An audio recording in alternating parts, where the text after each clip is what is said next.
Thank you, everybody, for joining us today. Thank you to our co-hosts, AFT and NAACP. We have an incredible panel here today. My name is Mike Pierce. I'm the Executive Director of Protect Borrowers Action.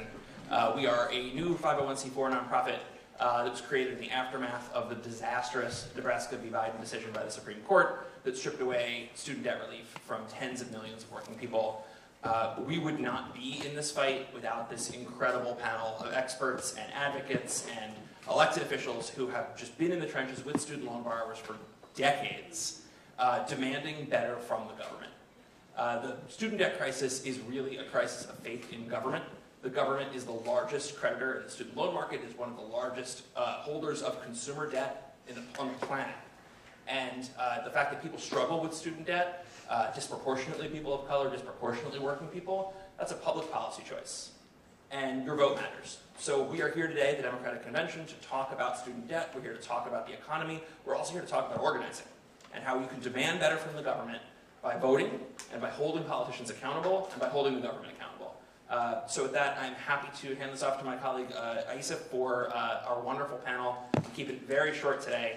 But thank you all for coming, and thank you to our co-hosts, and thank you to all of you, and thank you to our wonderful PBA team. Good morning, everybody. Thank you for coming. I just want to make sure that you all give yourselves kudos for being at an event at 8:30 in the morning on the fourth day of the Democratic National Convention. That is huge kudos, so applause for everyone in the room who made it. Thank you, Mike, for kicking us off. Hello, everybody. My name is Aissa Canchola-Banez. I'm the Political Director for Protect Borrowers Action. I am so excited to have this phenomenal panel before us today, and I'm very excited and honored, really, to be alongside y'all.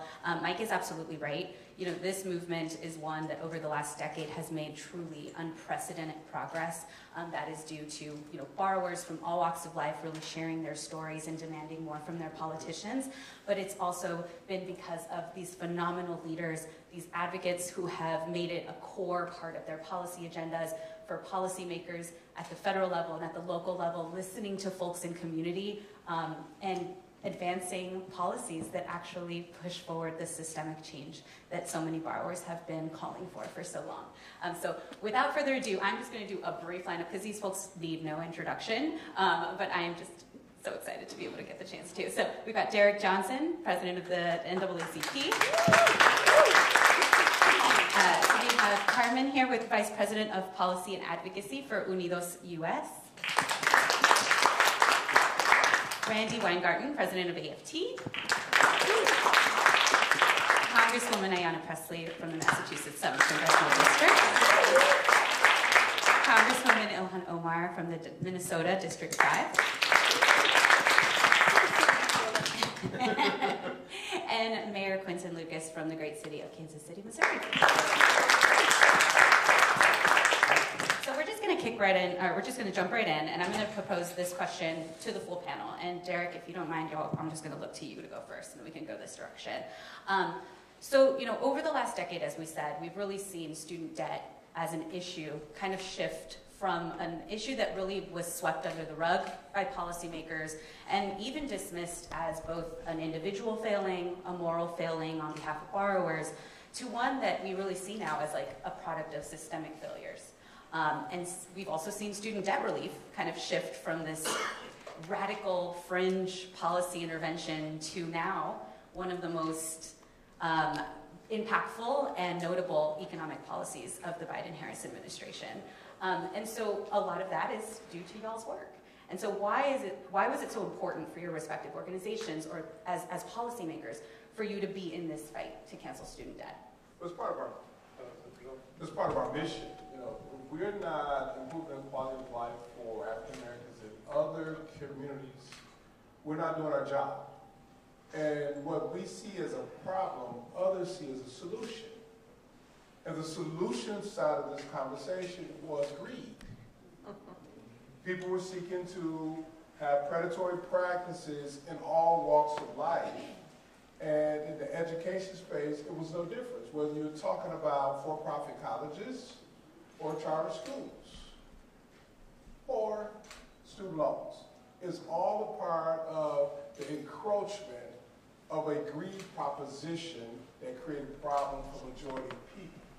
And so as I began to look out broader, and said, okay, what are we really up against here? 1, deregulations, 2, tax policy, and 3, exploitation of people.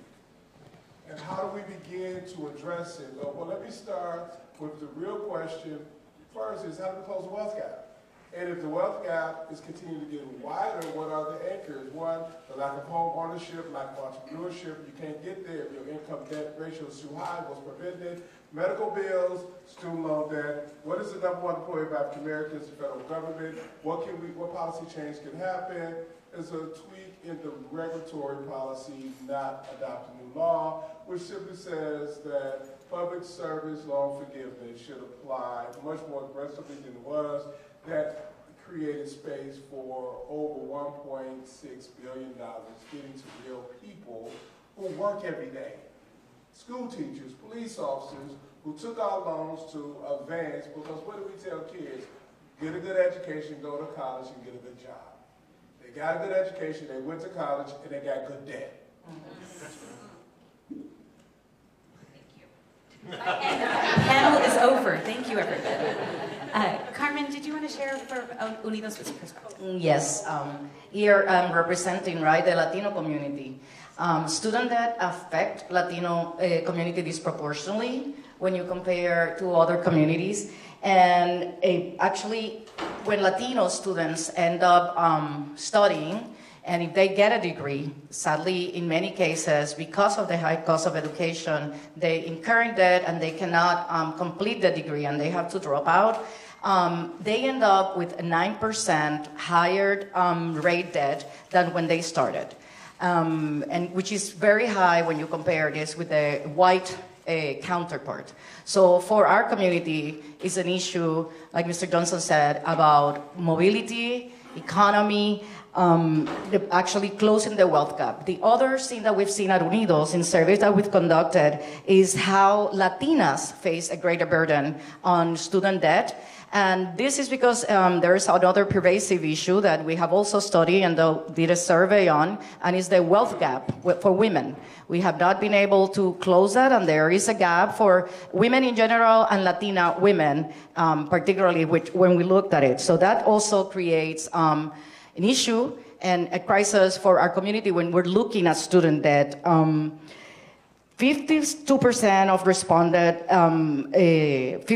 respondents on surveys that we have conducted have said that in order to continue or to start studying, 52% of Latinos need to take out student debt. And that's part also of a broken system.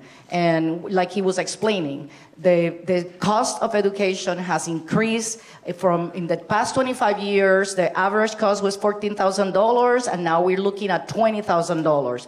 It's really like very difficult for working families and first generations to get into the system, get this education, to move ahead, right, in our society. So those are some of the issues that we're seeing that are pervasive in our community, and why this issue is of so much importance to Unidos US and to the Latino community, and to fight and continue to advocate to find policy solutions that can solve the issue. We're thankful to the Biden-Harris administration, but for everything and all the actions they've taken, sadly, like Aisha mentioned, due to politically driven court rulings, many of these programs are now on hold and have left a lot of anxiety on our Latino students. Thank you. So I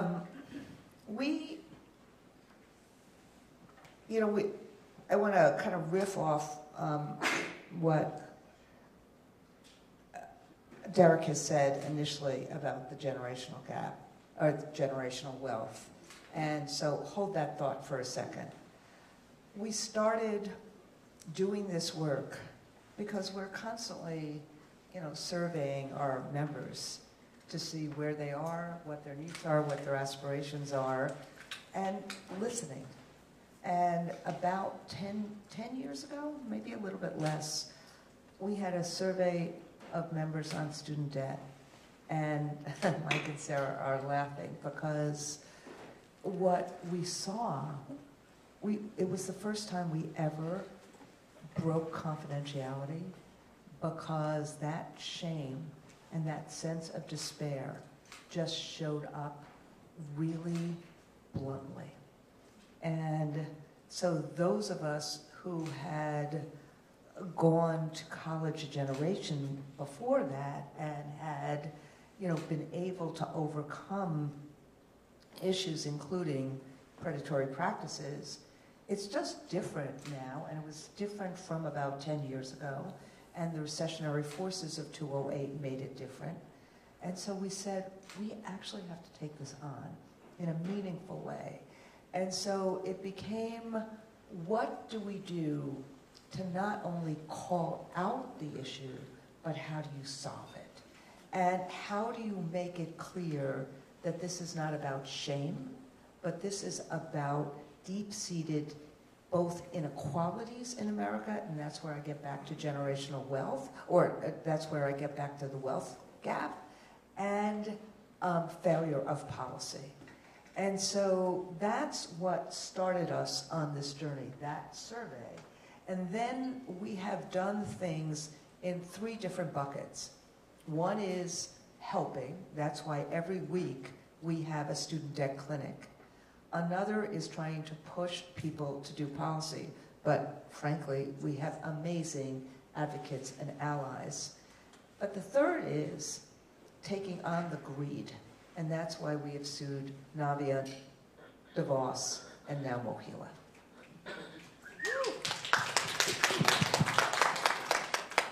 All right. Well, good morning, everyone. So first, a note of just personal privilege here. I have to acknowledge the brilliance and the leadership of Aisa Concholos Baez, who's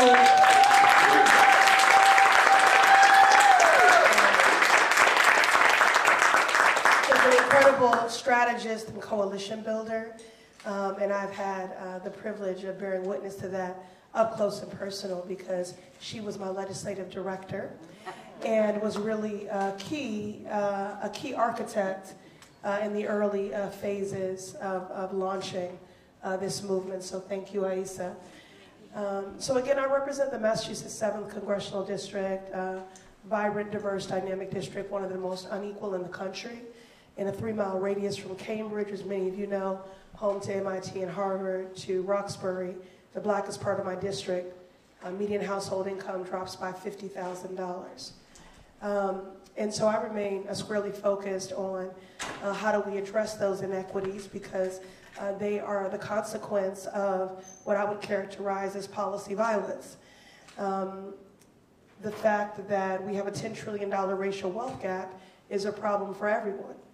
And so because of that racial wealth gap created by Black Americans being locked out of every major federal relief program in this country, although we have had some gains over generations in income, we have not seen those gains in wealth. And so you see Black students borrowing and defaulting at higher rates. And I was one of those, growing up in a single-parented household.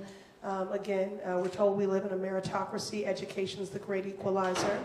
And in pursuit of that, I took out many loans, defaulted on those loans, and spent 20-plus years paying off those loans.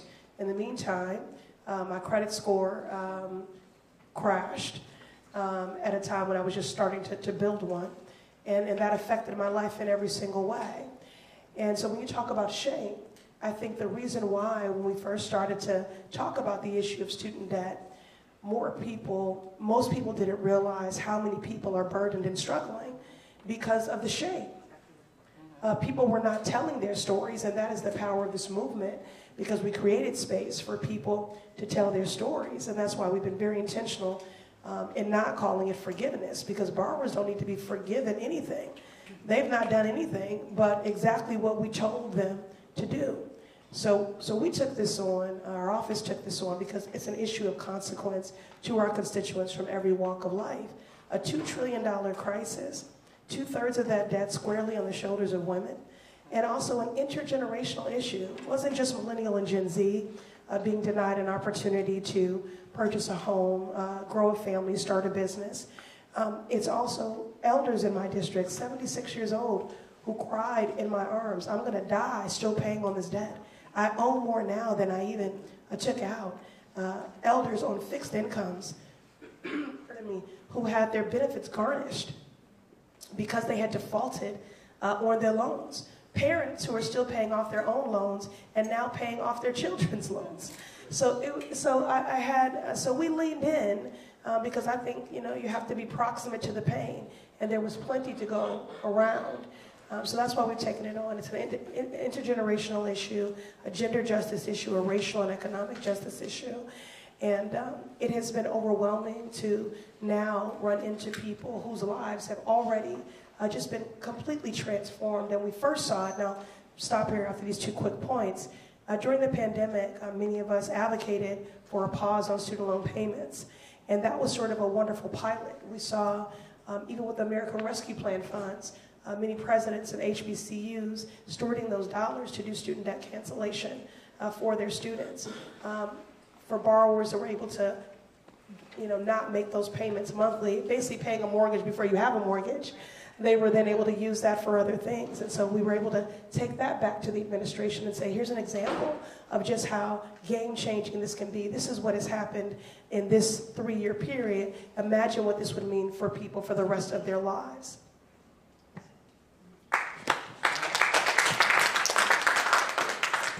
Good morning, everyone. I'm Congresswoman Ilhan Omar. I represent one of the youngest districts in the country, Minnesota's 5th district. And I want to echo my sister Ayanna's sentiments about Aissa, just her incredibleness and the fact that we miss her dearly on the Hill, and really proud of the fact that she continues to be a coalition and power builder, and helps us with the progressive movement's ability to do inside outside mobilizing. So thank you so much. So for me, I think, when I first thought about running for office, it was the #1 issue. And it was the issue I ran on. And this was back in 2015. I was being mocked for thinking that this was possible. The idea that you could advocate for student debt cancellation was completely foreign to people. But I had carried student debt. At the time, my daughter was 4 years away from going to college. And I was running for the Minnesota House. And I remember being in rooms with different student groups and talking to them about the possibility of canceling student debt as an immigrant, as somebody who came to this country at the age of 12, who only had 5 years in the United States before I would be eligible to go to college, with a father and family that did not fully understand the system. I fell prey to predatory colleges and ended up incurring unnecessary student debt. And even though those schools are still closed, many of us who went to those schools still carry that debt. And I remember having these conversations with people, and it was just accepted that debt was part of your life, and that there was not going to be a single person that was ever going to ascend to any sort of political power that would care. And for me, it really was like the one issue, like the one hill I wanted to die on. And I think it ended up resonating with people because I did end up defeating a 44-year incumbent in that race, who was unwilling to hear us, to listen to us, to understand this issue, to even hold space for the fact that there are so many of us, whether we are Black in America, whether we come from households where we are the first generation to go to college, whether we are new immigrants trying to navigate a system whether we were veterans coming back to the United States, being recruited into college by people who wanted to prey on us, and because we were successful in that fight, it gave me the opportunity to build on that and to come to Congress. And it was the first bill I introduced when I got to Congress, the student debt cancellation, with Senator Bernie Sanders. And I remember at the time we had 9 co-signers for the introduction of that bill. And within a year, there was a version of student debt cancellation in the 2020 primary that everybody on the president that was running for president in that primary absorbed. It went from being mocked 3 years prior to that to almost every single candidate, yes, on the national state as a Democrat running for president, including our current president, saying, right, trying to come up with a version of student debt cancellation. And, organizations like the NAACP and AFT and like all of these, everybody. And it was shocking to me. It was shocking to my daughter, who also was like, "Mom, you need to stop talking about this. Like, like nobody's ever gonna talk about gun violence and the climate crisis."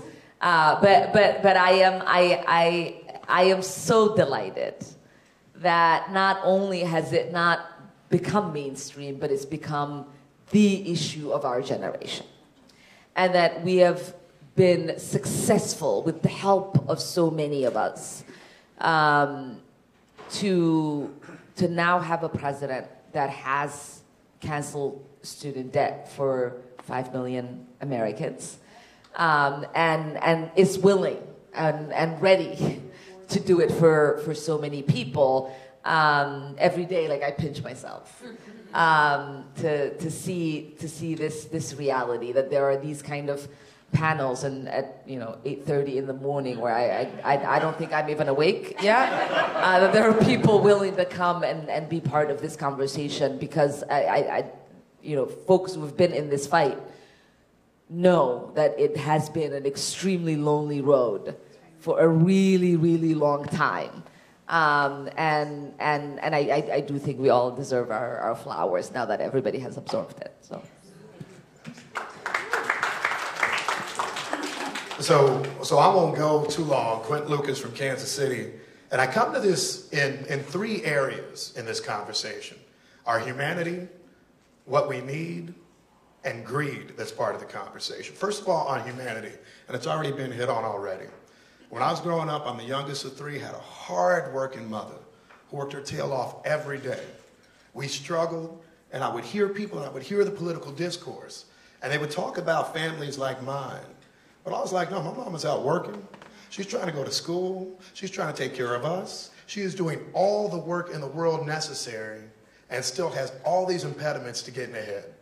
And that was a story for us living in a small town in the middle of Kansas. That's a story that you see all around the country. And I was like, why do we keep constructing these barriers to people who are trying to be the underpinnings of our society, who are trying to do better? And the thing about that humanity is that each one of y'all, if it's not you, you have somebody you love, you have somebody you know, you have somebody who you work with who has that very same story. As was said before, they tell us all to strive and to struggle to do better, to try to make sure we can create these opportunities for ourselves and our families. This is one key way that we can do better for others. In my city of Kansas City, we have 508,000 people. 86,000 of them carry student debt. Most of them significant sums of student debt. If you go to our whole area, you have hundreds of thousands of people, hundreds of millions of dollars in student debt that we're facing right now. So the most important part, and I thank you, my sister, for this, is share that humanity. Because something else interesting happened. I came to the Supreme Court, we had a rally, it was a fascinating day, and I wondered how it would play back home. I'll be quite honest. I live in Missouri. I'm next door to Kansas. We don't have all those types of interesting things. And the number of people who came to me after and said, thank you for that. I am a white man, small business person who started this business, needed to finish an engineering degree. This impacts me. I'm somebody who is trying to make a difference. This impacts me. So humanity, that core reason of why we're here, is always important. The next is the greed. And I am embarrassed in some ways to be from the home state of Mohila. If y'all don't know Mohila, it is the, right. They did my loans too. They may still be chasing me somewhere. The Missouri Higher Education Loan Authority, which is one of the biggest exploiters, one of the greediest organizations, does more to predatory lend and follows more practices as easy as putting people on hold for not 20 minutes, 30 minutes, hours, if not days, losing accounts, making it impossible for them to service accounts. I know this because I got my law degree and I had trouble figuring out how to even talk to them. I'm like, I may have to go to court to figure it out. How can somebody who's just trying to get by figure it all out? We have got to fight groups like them, and they are one of the biggest extractors of wealth in our communities and from our people. And then I'll say this finally is the need. And this is where I come at you as a mayor. I live in a city that has a lot of opportunities, but also a lot of challenges. Every time that there is any significant incident, we had a mass shooting when we were celebrating the Super Bowl. Every person who runs my state, the governor, everybody like that, they say nothing about guns, and I ain't getting into that today. But they say, oh, we need more mental health, and literally that's the whole sentence. I don't know what it means, but nonetheless, they say we need more mental health. Where am I getting my social workers from? Where am I getting my social workers in schools? Where am I getting my teachers in rural communities where they're going to 4-day-a-week schools because they can't hire anybody? Where do I get my nurses, my EMTs? It is all folks who are depending on these loans, who are depending on these opportunities to get ahead and build our communities. Let me be real with y'all. Red states will collapse without having an opportunity to reduce and cancel student debt. We are not able to satisfy and support the things we need. So this is a conversation that isn't elite. It isn't just one part of America. It is core to all of us, and it is only getting stronger. So that's why we are here. That's why you have more mayors talking. That's why you have all of us saying this is something that is vital for all of us to address. Mayor Q, everybody. Mayor Q. So this next question, we had spoke to this about generational wealth, the wealth gap. So Randy, I want to send you this question. So, there's a misconception that student debt is kind of a niche higher education issue, right? It's only, if only, people who care about higher ed, they're the only people who care about student debt. But under your leadership, we've really seen a diverse coalition of labor come into the table and talking about this issue, pushing forward, and really seeing this as, this is about building an economy that works for working families. So can you speak to, why it was so important for labor to come to the table and, why this is about building an economy that works for everyone across all walks of life? So, oh my God. I know. Too many mics, too little time. I think everybody on the panel has actually answered that question. I think what happens is that I want to kind of go back to the shame and the sense that we are alone. And this sense in America, America pivots, sorry, I'm going to be a social studies geek for a second. America pivots from the individualism and the social contract. And in some ways, what we're all saying is, we send a message to kids and to families all the time that, to get ahead, you have to work hard. To get ahead, go to college. But this notion of a sense that we are all equally resourced to be able to do that. And there's this kind of myopia about what is that ladder of opportunity so that you can compete. So, the same questions in some ways in the 60s about the civil rights laws and about the education, the ESEA and Title I, to actually help poor kids, we started, that was a fight too, to actually say, well, poor kids should have at least some of the supports that rich kids have in order to have schools where they can get an opportunity. The same idea happens in terms of college. And there's no buffer if there's no intergenerational wealth. So so a rich family has a buffer to actually pay for tuition. If you're the first of a generation that is going to college, and as the mayor said, you're struggling paycheck to paycheck, then in order to do it, you have to take out a loan. And so the reason, I mean, this, you know, I'm telling a story to everyone who knows this story over and over again. But then starting to tell that story to other unions, and when they would glaze over and say, well, that's not my issue, somewhat very similar to what the Congresswoman said. And then you put your teacher hat on to say, okay, how am I going to meet this union machinists where they are and move them to understanding this is their issue too?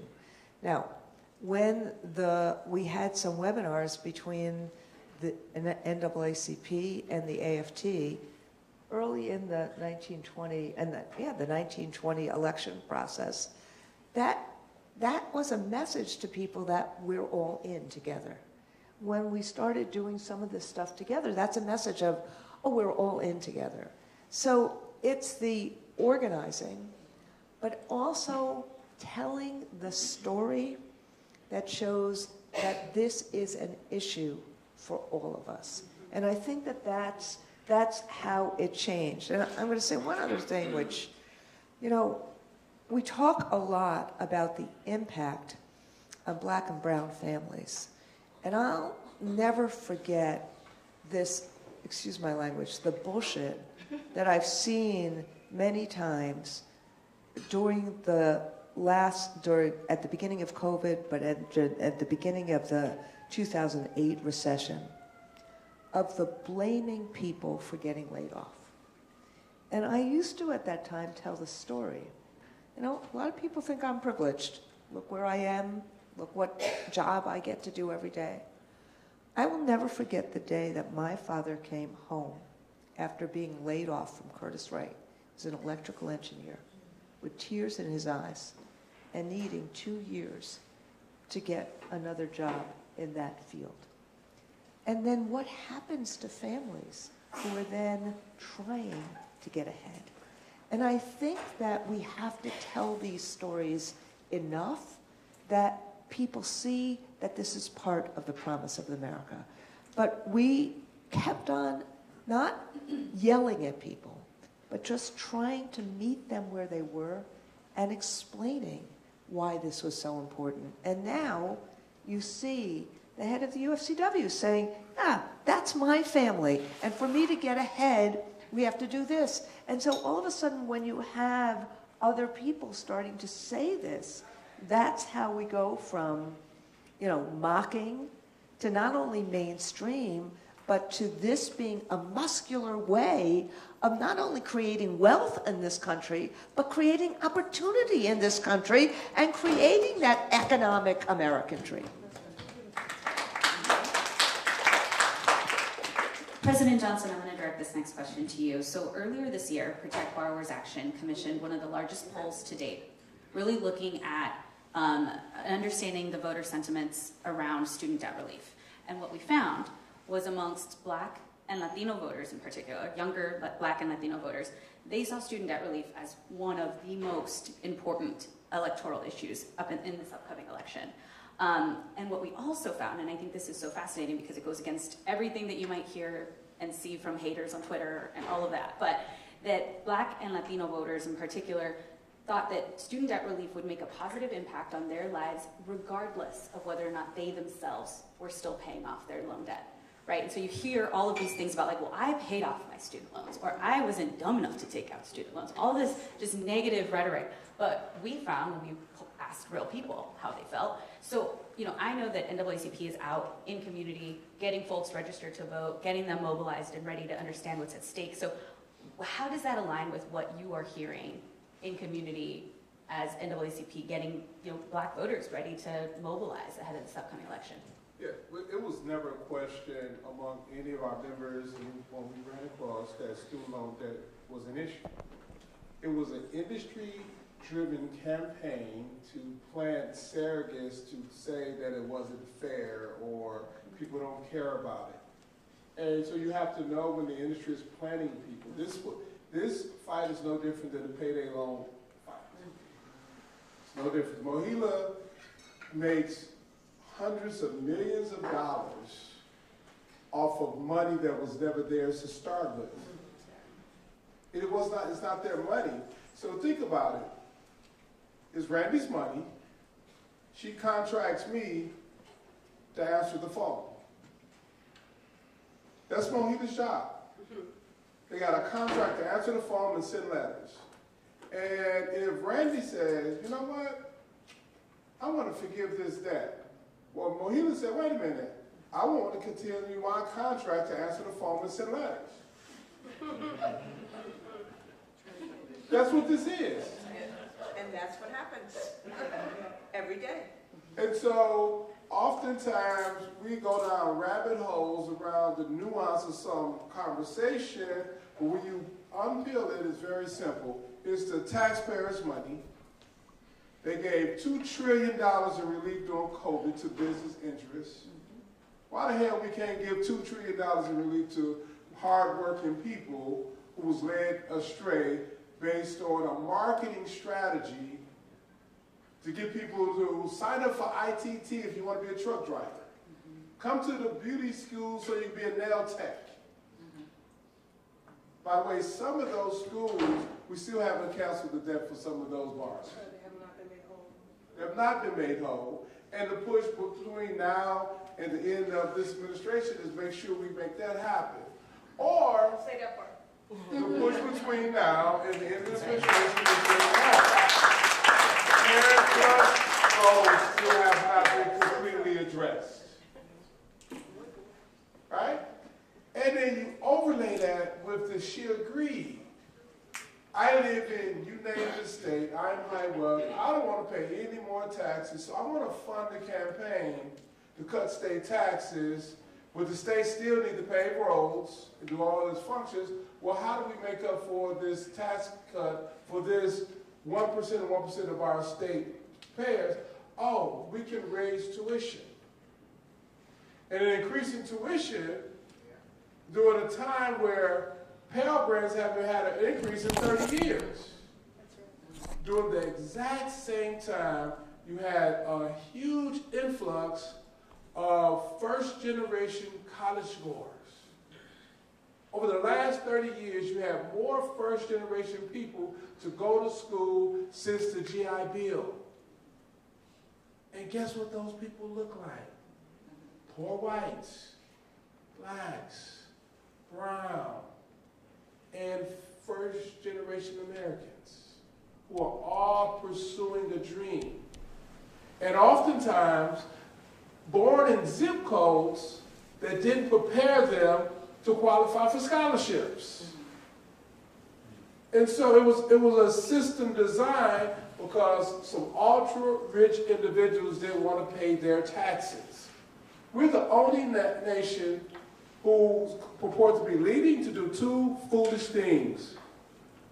We try to outsource our workforce for the future through charter schools and all this other foolishness. Germany, Canada, nobody have that foolish conversation. This is a distracting conversation. We need to fix public education writ large, period. We need to pay teachers as if they were doctors. And we need to make education degrees a marketable degree that people seek to become a part of the fabric of making this country what we need to for the future. So that's one, right?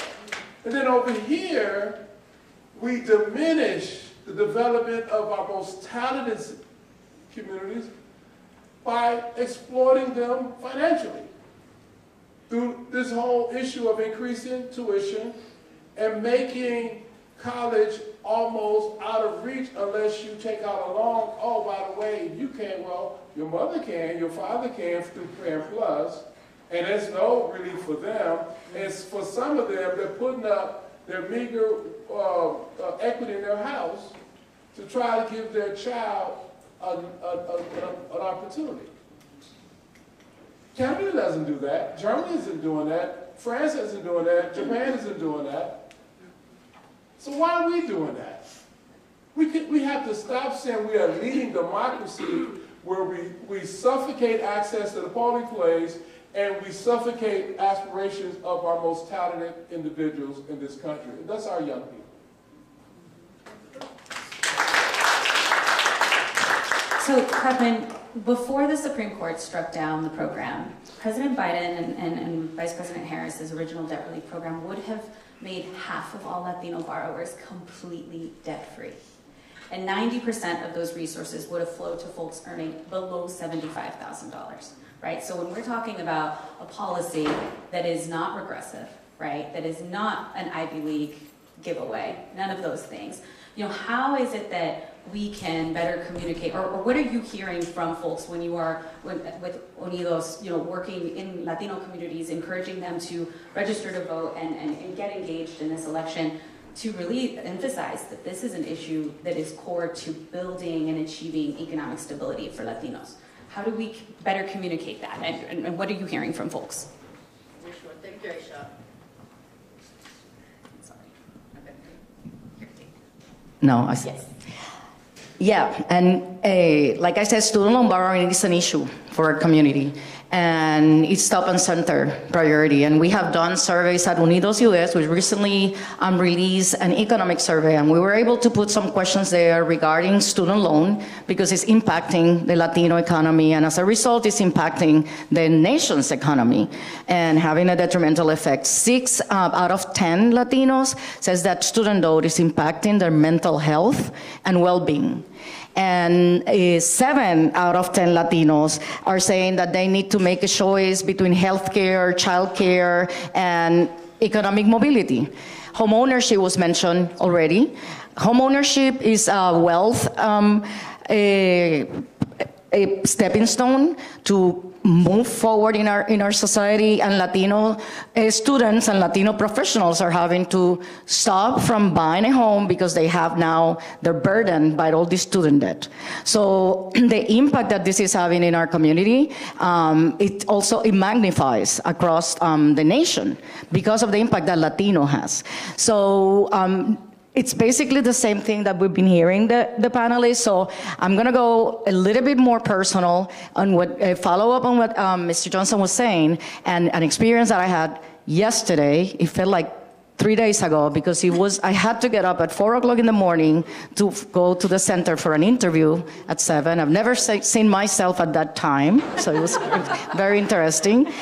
My Uber driver, I identify myself that I'm with this civil rights organization.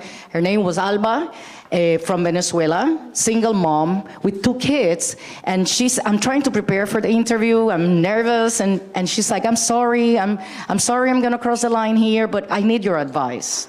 I'm a single mother. I have 2 boys. One of them is at DePaul University, and he's studying computer design, and he's thinking of dropping out. He's gonna have to drop out because he owes the school $5,000, and he has a scholarship, he has grants.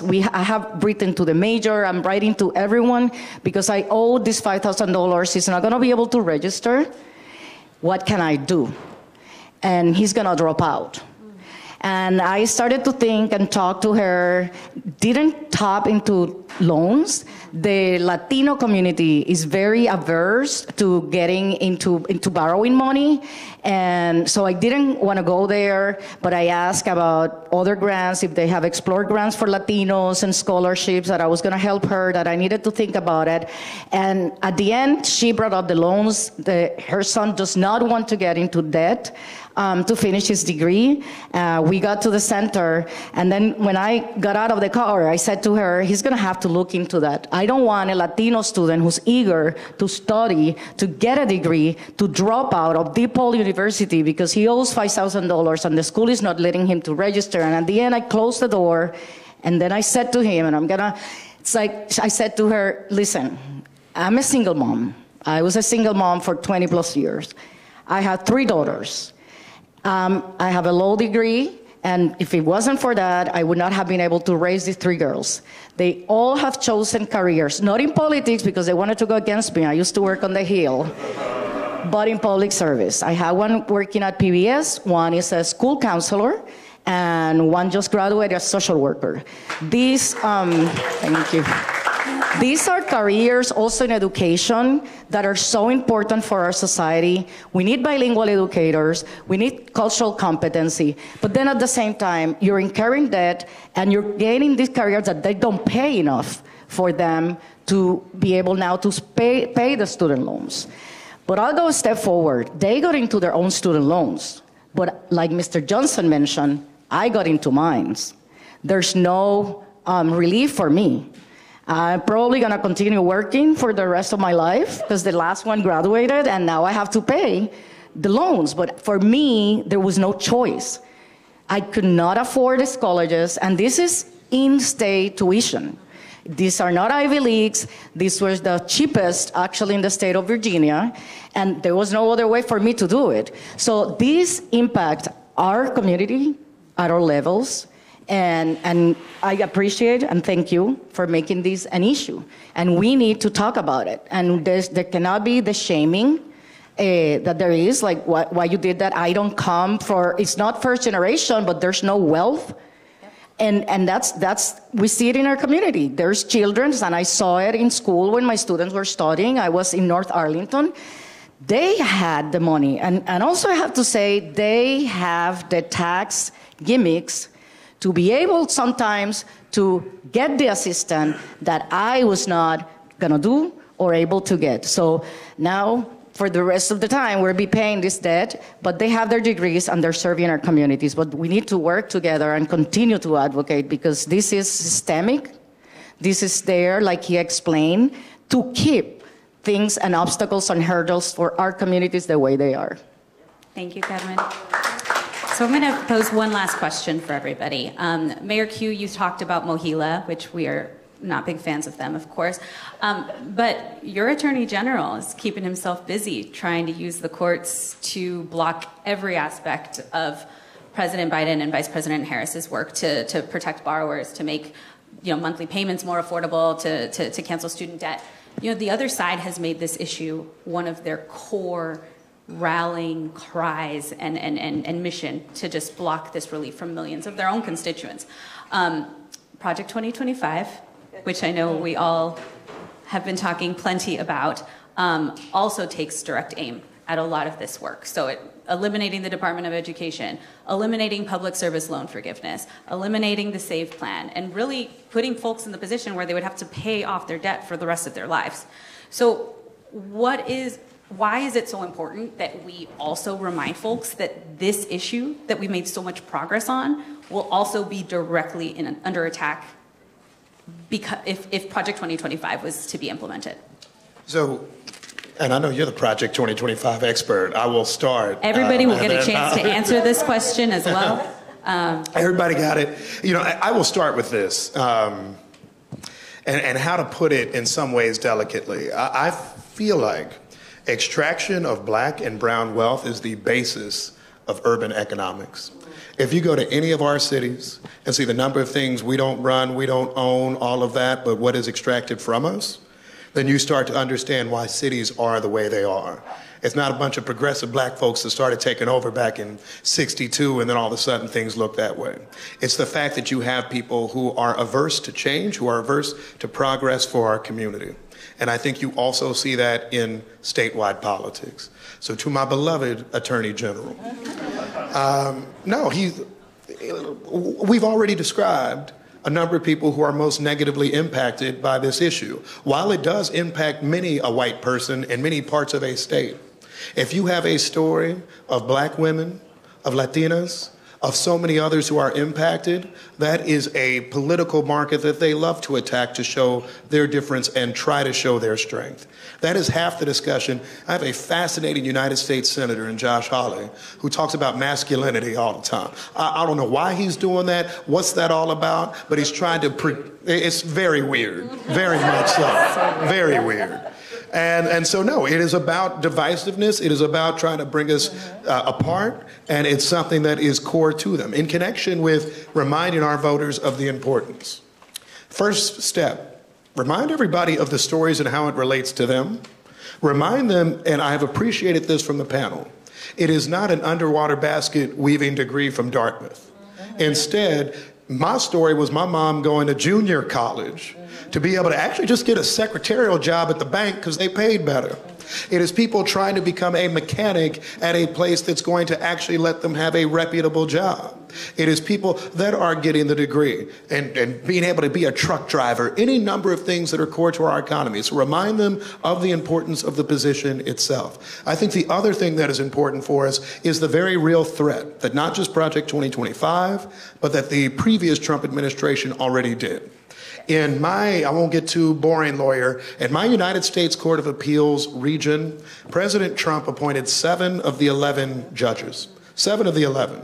We got crazy stuff going on, and every Mohila case starts with them. That's how you get to Nebraska versus Biden. That's how you get to a lot of the cases we're dealing with now. So our failure to vote on this issue, our failure to activate and organize on this issue has incredibly detrimental repercussions in all of our communities. And then the other thing, and again, if you're talking to just the most selfish person ever, who's like, it's all about me and it's all about my family, think about your kids. Who's going to be the one that provides counseling to your kids when there's a bully in school or when they deal with any issue? Who's the one who is going to teach your kids? Who is the one who is going to help save your kid if there is an accident somewhere? That is what this is about. It is about our communities surviving. It is about people being able to survive. So it's not just about uplift of individuals who people may not think they are. This, to me, is about the future of Kansas City, the future of our country, and that, to me, is why this is so vital and a message we need to keep sharing. Thank you, Mr. Mayor. Congresswoman, I know you both have been doing 2025 stuff. Anything else that you wanted to add on that piece? I'm going to get to it. I just want to speak to a couple of things. I can't let go of this shame frame. I keep coming back to this because what we learned in coalition building, in doing the work of coalition building and persuasion, shame is not a motivator. That's why it is important that we're meeting people where they are to bring them along. That's why the stories that's been shared by borrowers was so important for people to understand that you need to care about this because this is impacting people you love. This is impacting the broader community. You can't silo the issue of student debt cancellation as if, borrowers are an island. They're connected to families that are part of communities, that are part of broader systems. And so neither is shame a motivator for coalition building, for those who didn't get it, for those burdened by this debt. Again, that's why so long we had not seen progress on this issue, because we have bought into a narrative that struggle is a character flaw. And if you are struggling, it is a character flaw, it is an individual failing, it is a shame uniquely for you to carry. And it has something to do with a lack of work ethic or a lack of aspiration. Instead of acknowledging, again, that we are a part of broader systems, that you are likely someone who is sending remittances back home if you are an immigrant, that you might be like me. The reason I was working 3 paid jobs for an unpaid internship, the happy part of that story is 25 plus years later, I'm now the member of Congress for that seat. But I think resilience is so overrated. So first of all, I shouldn't have been working 3 paid jobs for an unpaid internship. So now we pay our interns a living wage in Congress, in the Senate, and in the White House. So I have to say that. But I was, burdened by this debt, also being a caregiver to my mom. And here I was interning for a member of Congress, and I was still doing my banking, if you will, at a check cashing facility. And I want to be honest about this, going back to that issue of shame, that I felt I should have known better. And just because I was working for a member of Congress, had done all the quote unquote right things, but I grew up in a community that didn't have any financial institutions. And then I didn't get the education. So the little money I did have, it was being taken away from me. And that is why I defaulted on my loans, because I was being a caregiver, because I was working 3 low-wage jobs, because I was doing my banking at a check cashing facility. It had nothing to do with work ethic or aspiration. We have made the progress that we've made in this movement because every great movement requires 3 things. Imagination. We had the imagination, we're audacious and bold enough to believe that we could get free, that we deserve to get free, to be free from this debt. The second thing every great movement requires is strategy. And we have been nimble and we have been innovative. And the third thing that every great movement requires is stamina. And we have had that, and we must continue to have that. And then finally on Project 2025, what is it really? It's institutionalized Trumpism. What is institutionalized Trumpism? Well, it's a weaponized Supreme Court. It is policies that aim to cause harm to every single person that calls this country home. That is the contrast. That is the moment that we find ourselves in. So what is the goal for me as a lawmaker, for my district, and for people around this country? I want to pass along a legacy of generational wealth, of good health and longevity and unbridled joy. And in order to get to that legacy of generational wealth, we have to eliminate people's debts. So that is student debt. That is medical debt. That is a care economy and infrastructure and universal child care and addressing the fact that the rent is too damn high. And it is about down payment assistance for home ownership so that you have equity in case you want to borrow from your home in order to support your child in higher education or other ways. So that's what's at stake here.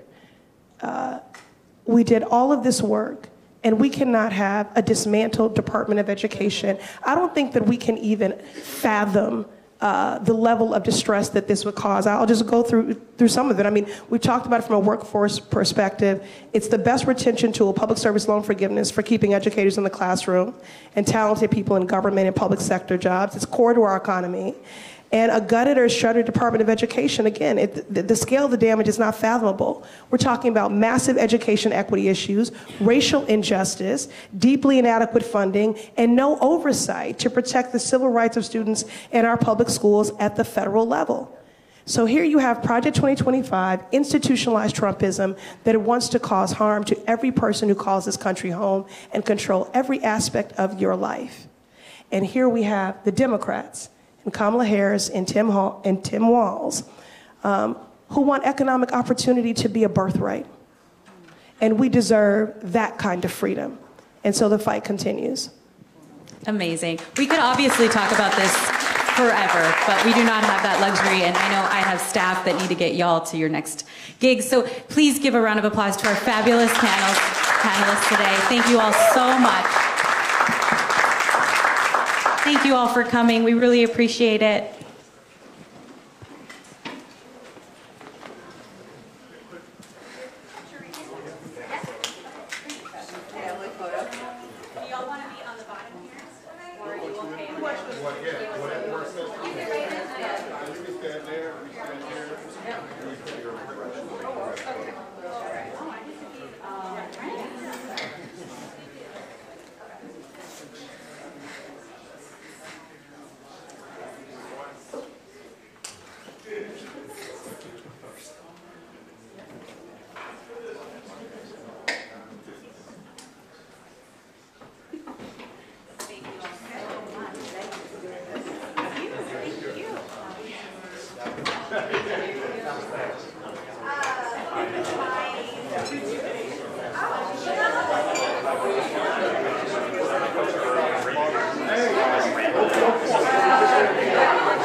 Hi, everybody. Our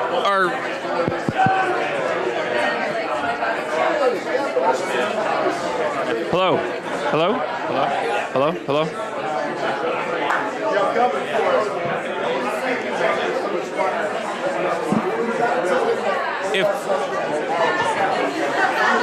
If everybody could.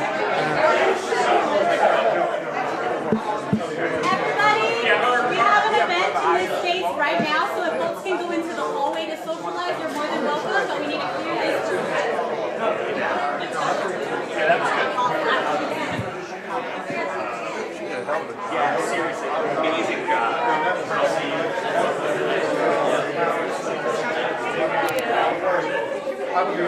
Look for outside.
Right.